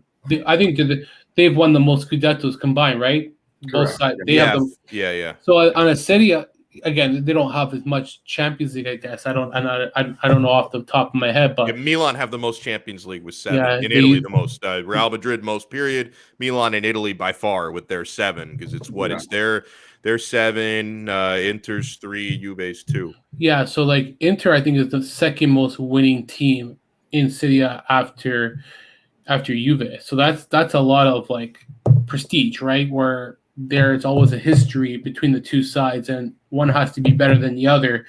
And then like last year when they played each other, I thought that was pretty intense. How Vidal had a good game for Inter and like and then the return game was really intense as well. And even though Inter had already clinched the Scudetto, they started all of his best players still. Yeah. Like he wanted to win that game. He wasn't like, hey, we're not taking our foot off the gas. We're starting everybody. And Juve had to win because they don't win. They had to. Yeah. For Champions League, it was a big game. I just think that that will be the second biggest derby. In Torino, Juve is not even a derby anymore. It's so one-sided that it's you hear the announcer. You saw Patrick Kendrick said it perfect, where a derby that is one-sided is no longer a tense derby because if it's one team always winning, it kind of takes. Not for us. I mean, it's a really big bingo. It's not a game I get hyped. I'm not from Turin, so it doesn't hold anything for me emotionally. Yeah. But for Torino supporters, absolutely, it's a really big fucking deal. I know Allegri's like playing mind games. That he was saying this is like the game of their lives, basically. They're gonna pick like he's playing his fucking mind games, and this is going to be a much tougher match than Chelsea. But on some level, it is. Like, those players are giving, their all. And I'm not saying that Chelsea does not when they play Juventus midweek, but I think there's a different, like, mental component, intensity component for the players. But this is a case of. By the way, I'm just seeing this now. I don't know if you already saw this here. This is fantastic. Lazio has to be the high-class fans based on the amount of cured meats Jerry bought this morning, and he didn't buy those. Wasn't that from your dad, the butcher? My dad made those. Why do you send some of this stuff my way? Like, how are we gonna get this to get worked out that I can get some super salad? You gotta come to Toronto and you gotta have some. Because you're probably not allowed to like ship that over the border, right? There's probably like with meats. There's probably a. I have another around it. It's dicey, but there's ways around it. I got another picture stored to come out soon, but it's 3 prosciuttos. Hanging in the basement, cured and everything. Like, you guys, wait until this picture comes out, man. My dad, so those are all cured meats, okay, in the basement. I would say that we eat 2% of that. That is current. That you know how there's Bitcoin. Yeah. That's my dad's Bitcoin. Okay, that's cured meat coin. Where hey, I need to fix my car. Or he has people come over to do his interlocking and the roof, the canal, and all that. Here, a few prosciuttos. Here you go. That I'm telling you, man, that saves you so much money when you have a skill. I would say that allows you to like. See, even Anthony Scanja knows. Like that's how Italians pay people. Butchers. It's a barter system. It's a barter system. When the lira was worth like nothing, you're like, no, give me that prosciutto. It's weird, man, because my dad's done this for like 25 years, 20 years, where he has people where they want him specifically to do their meats. And he'll set it up. He'll have it all ready in the basement, and they have to come pick it up. He did it for my old boss, where he had to do it for him. He's a great serial killer. Like if he was like, hey, come down to the basement. No, but it's weird. Meat down here for you. No, but it's weird because my father. You know how people on cooking shows they show, okay, guys, 1 cup of water, 2 cups of sugar, and 2 teaspoons of salt. My dad. A site for your dad? It's all parrocchie, the Italians. All by yeah. So my dad has a basket. He mixes like 3 meats together, say, squashes it. He throws fennel in it. He throws wine in it. He puts wine in his prosciutto because he says that it gives a better texture. It gives it flavor, taste, and it helps the meat. And it doesn't like go rough. Like he just has these ideas in his head. He'll throw salt like it's nothing. He just grabs it, boom, boom, boom. And I'm like, do you not measure what? Like Salt Bay, none of that, or he's more aggressive. He just throw. You guys see, my dad's rough though. Like he just throws it. He's quiet. And then people are like, "Oh, why don't you learn from your dad?" I go, "These are things you can't learn. Like you need to learn on your own." Funny you say that. Like my dad doesn't cure meats, but he's an excellent cook because when he married my mother, who's American, like this is like the most Italian thing ever. Like I remember, he told me that like my nonna, his mother, told him, "You're marrying an American. You've got to learn to cook because she's not going to be able to cook for shit." So my dad, before he like moved over here and married my mom. My nonna taught him how to cook, like everything. He's like a master chef now. And it's the same thing, Jerry, because sometimes he will write recipes out for people, but like they never come out the same way because whenever he like writes a recipe, he's just like sort of estimating how much salt, how much oil, because he does everything by like feel and by sense and by taste. He doesn't measure anything. It's pretty fucking it comes with the experience, I guess. Like I've seen my grandmother whip up 3 different batches of pizza dough, and she could literally just tell by the feel of her hands like how it measures out, like depending the day and the humidity. It's really impressive the way the old school Italians just know how to do these things over time, just by feel, touch, smell, and it's really impressive. I'll go with Parma because I hate Sunday yellow mortadella. But he's asking about the prosciutto though. Oh, Sunday yellow prosciutto's not bad. Yeah. No, I honestly I'm fine with either one. Like, and unless like if I had them side by side, I could probably tell the difference. But I don't think I could tell the difference if you just give me one and don't tell me which one it is. That might just be me. I want to ask you guys and whoever's in this chat, are all you guys watching, these 11, 12 people in this group, you tell me, are you a fan of mortadella? I hate mortadella. I fucking love it. I hate it. I didn't like it when I was a kid. I started liking it when I was an adult. I hate it because my mom gave it to me for lunch every goddamn day. She killed it. Like literally killed it. Now, I have a rule with mortadella, okay? There's a rule. You buy it today, you eat it today. It's a good rule. It's a rule and it's stupid, but I think that if you don't eat mortadella at the latest 2 days, it's garbage. No, I agree with you, man. That tastes like horrible, disgusting. Has to be paper thin. Cannot be. And it has to be the hot kind. It has to be the hot mortadella because like the mild one is garbage. Like, and it has to be on fresh panino. Like, it's weird, man. I can eat prosciutto 6 days later and it's fine. I can eat like passata 7 days later. It's fine. Like there's certain meats I can eat 7 days later, but specifically mortadella has to be the day of.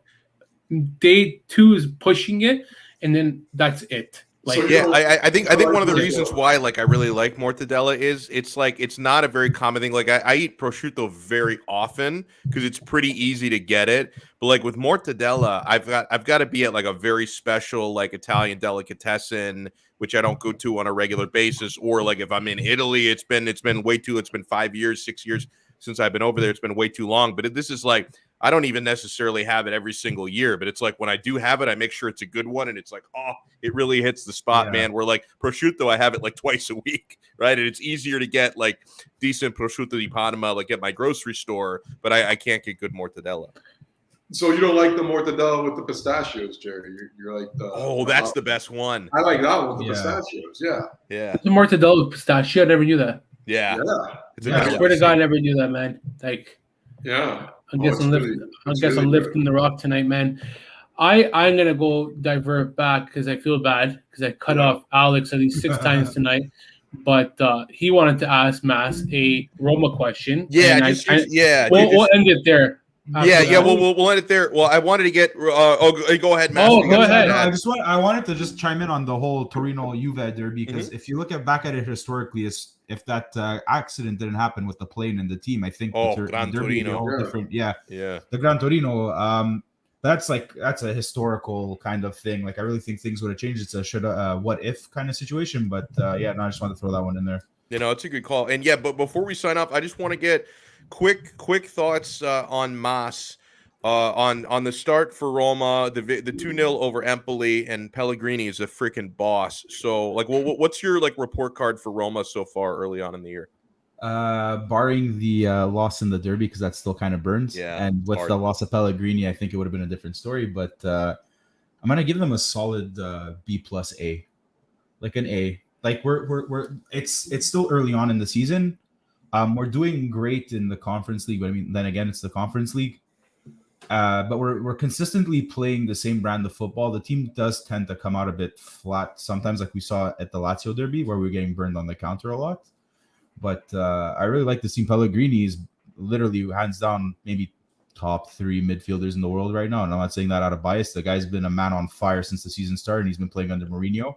We extended him till 2026. I don't remember what the dollar figure was on the extension, but that's huge. It's a bargain no matter what it was. Yeah. Yeah, no. He's worth every single penny. And he showed that at Empoli within the first 20 minutes when he got his goal. Like he's worth every single penny that they're paying for that contract extension. I know we're working on Zaniolo and trying to keep that youth core together.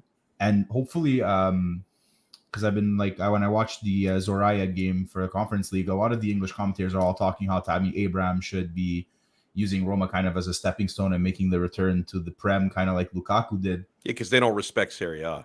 No, they don't. But if you see the way Tammy Abraham's kind of been interacting with the Curva and the way he just he's singing the Roma intro songs that we have at the beginning of the game, like he's cheering with the fans, like he goes and sees the fans in the curve. I think they welcomed him in with open arms, and I think he's just taking it in stride. He looks like one of our own homegrown players, the way he's been kind of taking the club to heart, and I love seeing that. Sorry. So, I saw Ivano mention that he's been snake bitten with the word work, and he just recently got a call up with the national team as well for England under Southgate. So that's right. If we could keep this kind of going on all cylinders and keeping the majority of the squad healthy, which is a big deal. And also a bigger issue that we've had in past years. I think the sky's the limit with this team. Obviously, we got to kind of temper expectations as it is still early under the Mourinho, the new Mourinho era. So we'll see. I really like what I'm seeing so far. If it's sustainable, time will tell. But we've been trending in the right direction ever since Fonseca left. Ever since we sacked Fonseca, it couldn't have gotten worse. So I like what I'm seeing. And Mourinho, surprisingly, has been giving time to the younger players like Calafiori. He kind of swapped him in on the Conference League game. He had him start instead of Vigna, I think, on the left. And Darboy has been actually pretty good as well. He gave him an opportunity in the Conference League game. He proved his worth, and he kind of started him against Empoli instead of Cristante because he's on 4 or 5 red cards. Like, he's well on his way to getting a match ban. Yellows, you mean? Due to yellows. So we'll see. Everything looks really good. I like that he's also giving an opportunity to the young guys. We've got a pretty young core, so it's going to be good moving forward. And El Shaarawy is looking vintage too. He's been looking really good. I like it. Yeah, I thought that was cool when he came back last year. I just thought I don't know. It made sense. He went and made the bag in China, and then he came back. That was a situation with, I think, previous ownership. I think we had to sell him because we had that fire sale after our Champions League run. Oh yeah, that's right. Everyone. He was unfortunately collateral damage during that. So I like it. Well, I want to get last thing before we close it out. I got to get Bill's thought on this little Allegri resurgence that's happening. Juventus, terrible start, but they're starting to hit form. And you were the one who told us when we had you on a couple weeks ago, you said, listen, guys, small sample size. Let's not get crazy. So how you feeling now, Will, and what's been working for these last few matches? I'm bullish. I'm very bullish, but I want to temper things a little bit. What's been working? I mean, I just think there's been a certain pragmatism, and you're seeing like kind of like the old Juve DNA kind of resurface now. That there's a lot of like effort and like mental toughness that they're putting in every single game now, which is probably not present earlier on in the season when there was a little bit more volatility. You have Ronaldo leaving, and then you have like players that never played under Allegri before trying to figure out his system.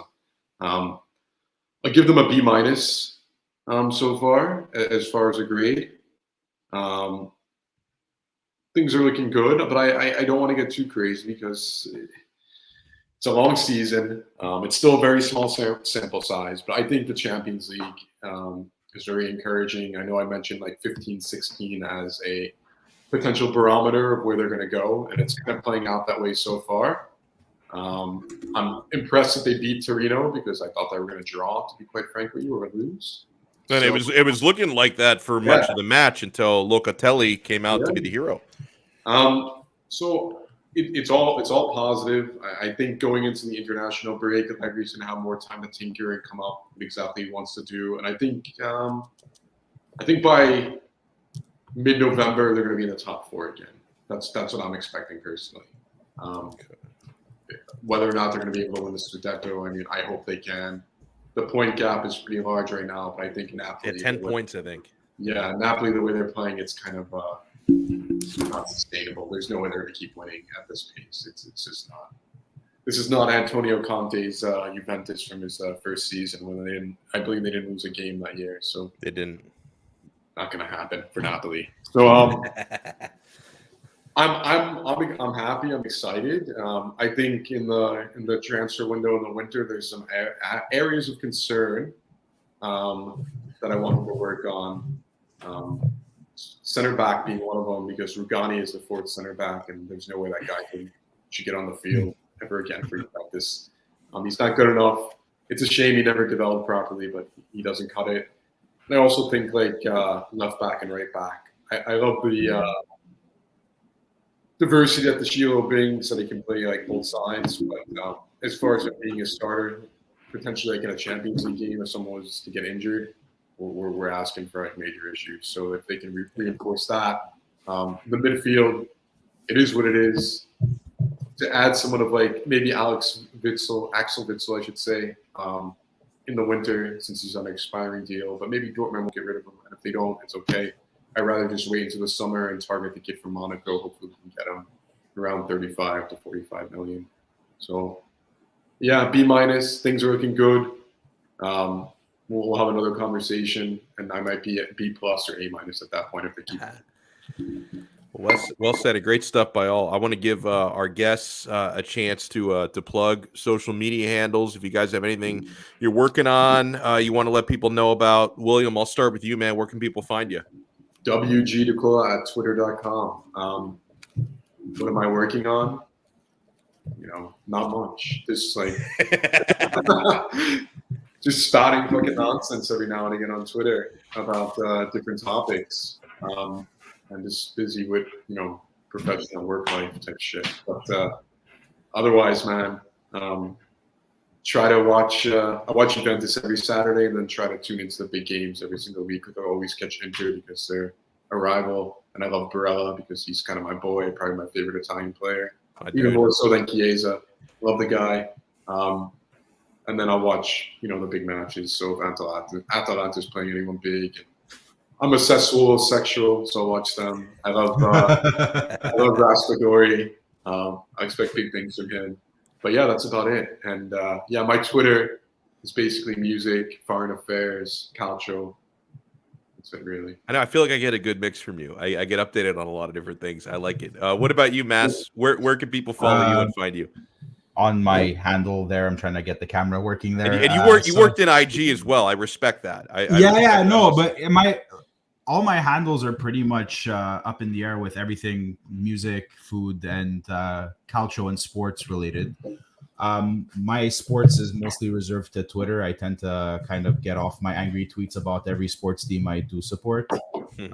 Sorry about that loss we handed your Dolphins this Sunday, Alex. Yeah, listen, man, it was really, really bad. Like that whole game was just a dumpster fire. It was a dumpster fire. Like, not only did I watch it, I had to watch it because I was obligated to do a post game show, and it was unfortunate that I had to experience that.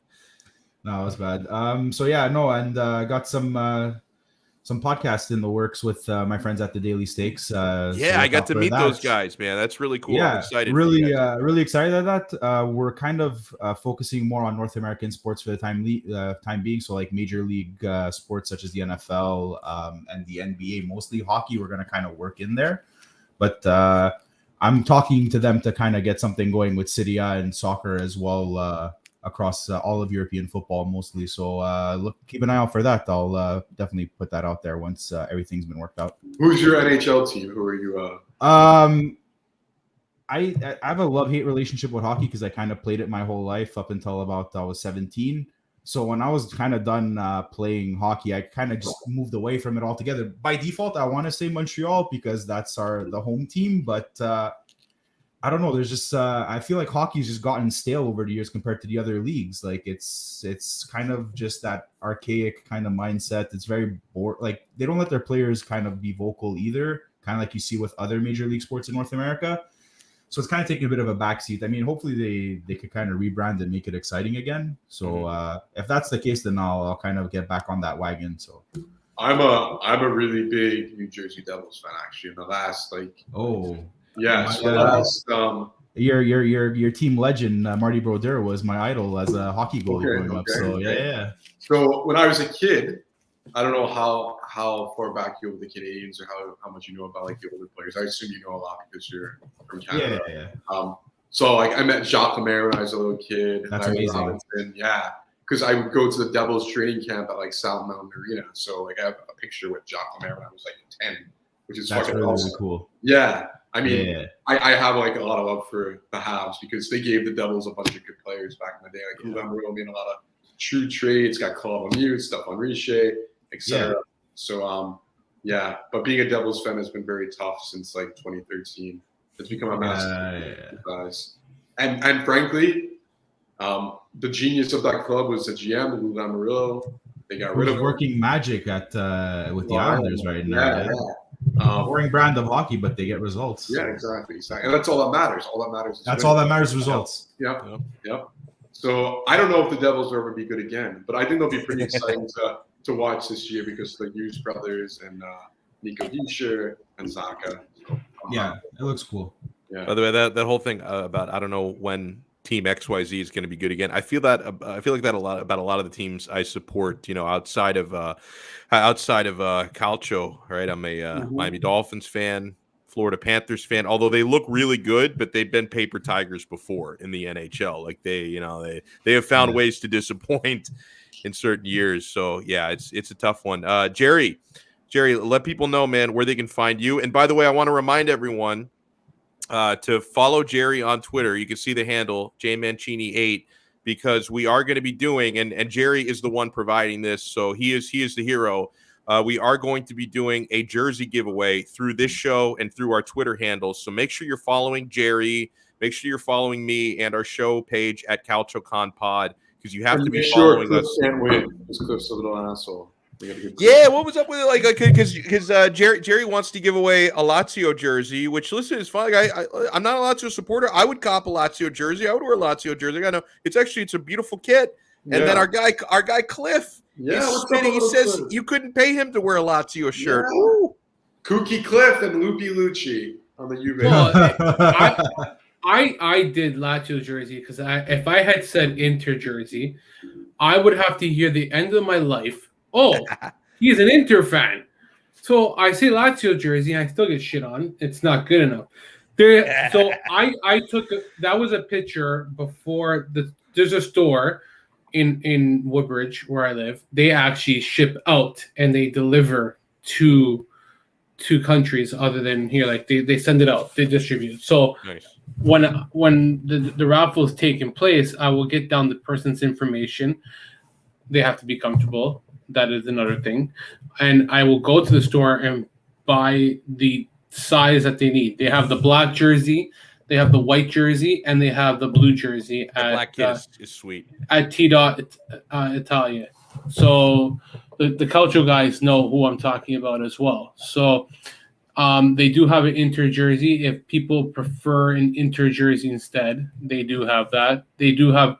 What about a Juve jersey? I was going to say they have every goddamn Juve jersey you can actually ask of. It makes me sick. They should go completely neutral and get one of those really cool Venezia jerseys. Everyone loves Venezia jerseys on the field right now. That I can do too. I kept it as Lazio. I'm not against people wanting something different. I think that it's just easier to just stick it to one jersey. If you start saying, okay, win any type of jersey you want, it's too vague for me. Right. Just get it down to one jersey. People know if they want to change it, if they have preference, that's fine with me. I don't really give a crap. I'm not going to cry because you didn't want a Lazio jersey. Like, what if a Roma fan wins? Because I think some fans may be fine with the Lazio jersey, but if a Roma fan wins, they're going to say no, screw you. I don't. Well, they may not enter the raffle in the first place. I really want to support Jerry on this one, but it's a little tough when it's the Lazio jersey. You know, maybe. No, I agree. I would never take a freaking Roma jersey. Never. You wouldn't take it. I should enter and win, and then force Jerry to ship me out a Roma jersey. Yeah. I would never wear a Roma jersey. Never. Like, I don't know. If a Juve fan has an Inter jersey and an Inter fan has a Juve jersey, there's something wrong, man. I'm sorry. It's just like Roma I couldn't do it. I couldn't do a Juve or Milan. Never, man. I use that, and I wouldn't burn it either. I would use it. Suspect figures in Juventus Twitter that might have a closet Inter. My favorite Juventus fan. Oh, Black Johnny. Yeah. It's all about the likes, man. Oh yeah. Best midfielder, Barella. Tomorrow morning, best midfielder, Locatelli. Oh, okay. Best midfielder on Saturday. Kiesa. All right, guys, I got to wrap it up here in a moment. But, Jerry, let people know if you have anything else you're working on, any stories you're writing, social media, all that good stuff. We did. You know what? I'm going to get chirped on this, but I am writing a piece on Vedat Marici at the moment. I'm editing it. I had to stop tonight, but it's the constant saga of Riccio and how I feel that he – it's basically about how is it too quick to write him off, and I know that a lot of fans weren't happy with him yesterday. I'm not. At the end of the day, people are forgetting that no one told.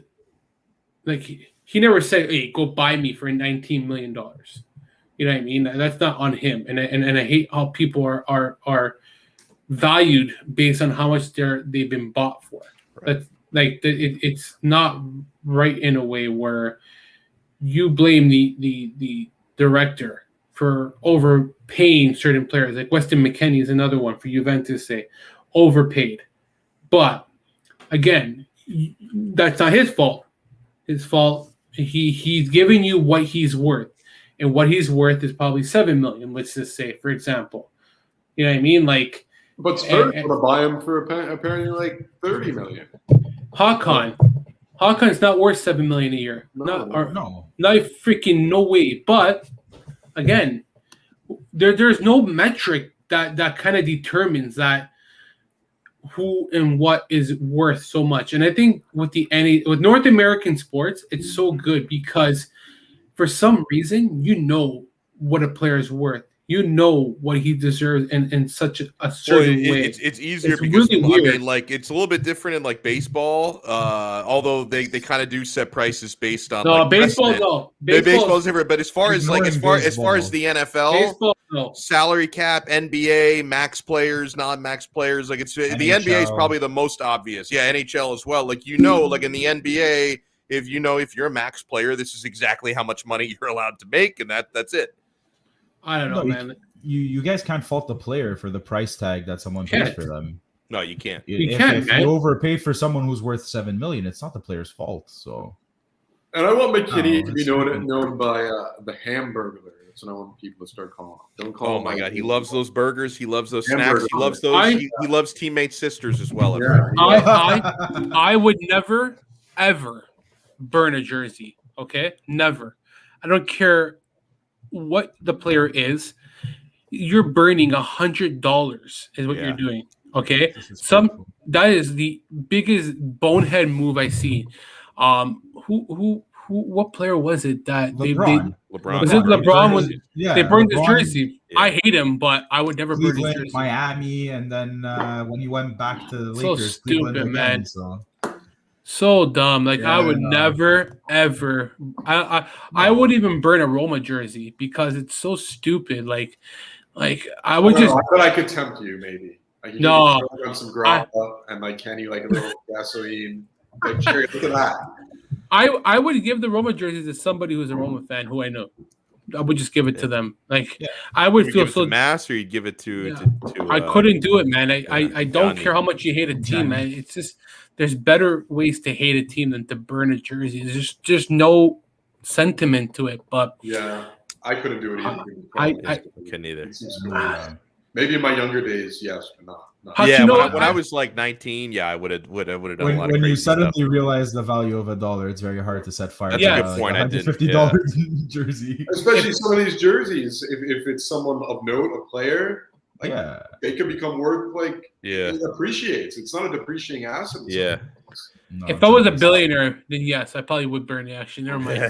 If you had money to burn, anybody would. I that's the only scenario I see people probably doing it, but hey, I don't have any say over. I know you're going to go Lazio, but I would pick the Lazio jersey from 4 years ago when Selecco, is that the name of the sponsor? The last sponsor. Yeah, that is a really, really sharp jersey. It was. If you can find that used or gently used, for cheap, make that your raffle winner because that is a really good looking kit. I like it. Well, we'll wrap it up on that note. You guys, make sure you're following our show on Twitter at CalcioConPod. We follow back. So everybody, I even I try to follow back some of the people that have their accounts set to private. Some of them accept us, some of us don't. I don't know what you're hiding, quite honestly, but we follow everyone back on the CalcioConPod account. So make sure you follow us there. We post all of our links when we go live, all of our content on there. Yeah, make you follow my personal account as well. At Alex Donno. I do daily streams talking American sports at noon, although I had to do my stream today 3 hours later than normal because of the internet just being dead today because StreamYard was down, and then my live viewership was tripled at 3 p.m. versus what it usually is at noon. So I might switch to 3 p.m. because I don't know if it was a fluke or what it was. Maybe just more people want to watch stuff at 3 p.m. What's up? Facebook. They weren't the Facebook service. Yeah, no. For some reason, StreamYard was still out. Yeah, they were out. They came back before Facebook did, but they were out from 11:30 until 2:30. Yeah. I hate Facebook, and I'm in trouble, guys, because I was supposed to be in the hockey pool with the Calcio guys tonight, and the draft is at 8:00. Yeah, you gave them some lame excuse for why you couldn't be there, but then you didn't realize they're going to know you're doing the show right now. Your team was stacked. I know that team. It is stacked. Good. I know, but I don't have the patience. And for $20, man, I gotta update my team every week, and I gotta make sure every day. Hold on. NFL talk for a second. Oh, First First off, I saw. Where the hell is it? I'm a Cowboys fan. First off, go Cowboys. 3-1. Shame. No, you're a shame. Get out of here. Speaking So- of fantasy, Are you a Secondly- Giants fan, Bill? I am a Giants fan. That's why I thought. That's why it makes sense you're calling out the Cowboys. That's what I man. figured. How about the Cowboys? 3-1, baby. I don't know. I've seen a lot of Super Bowls in my lifetime, so Yeah. Oh shit! I hate you.